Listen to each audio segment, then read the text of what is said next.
L'état de l'épave témoigne de la violence du choc. Cette voiture faisait la course avec un autre véhicule vendredi soir à plus de 120 km/h sur la route de Montabo, limitée à 70 km/h. À la sortie du virage de Bourda, direction Suzini, elle se déporte sur la file de gauche et heurte une voiture qui venait en face. Le commissaire Olivier Le Cardinal est arrivé sur les lieux peu après l'accident, le résultat d'une course folle. Au feu de Châtenay, donc 2 véhicules qui sont à l'arrêt, un qui provoque l'autre et les 2 véhicules partent à fond. Le premier étant devant, la 308 essayant de le doubler et arrive ce qui doit arriver, c'est-à-dire qu'ils sont de front, ils essayent de se doubler mutuellement et ils vont percuter un 3e véhicule. Voilà ce qui reste de la voiture qui venait en face des chauffards.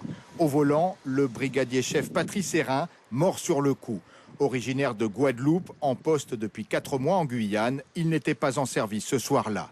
Dans la 308 qui faisait la course, 3 jeunes. À l'avant, un passager de 20 ans décédé lui aussi sur le coup. Le conducteur est mort à l'hôpital, il avait 23 ans. À l'arrière, une jeune fille de 18 ans, la seule survivante de l'accident. Dans le véhicule, elle a senti que ça allait mal se passer. Elle s'est mise en position fœtale pour se protéger la nuque et les organes vitaux.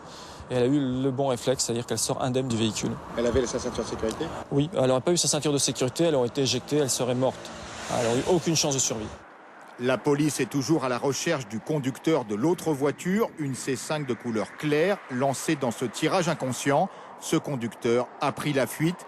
Il pourrait être poursuivi pour mise en danger de la vie d'autrui et non-assistance à personne en danger. Endeuillé, le commissaire Le Cardinal lance un appel à la jeunesse guyanaise. Ce que je voudrais dire aux jeunes, c'est que Fast and Furious, c'est du cinéma, et dans la vraie vie, ça fait 3 morts.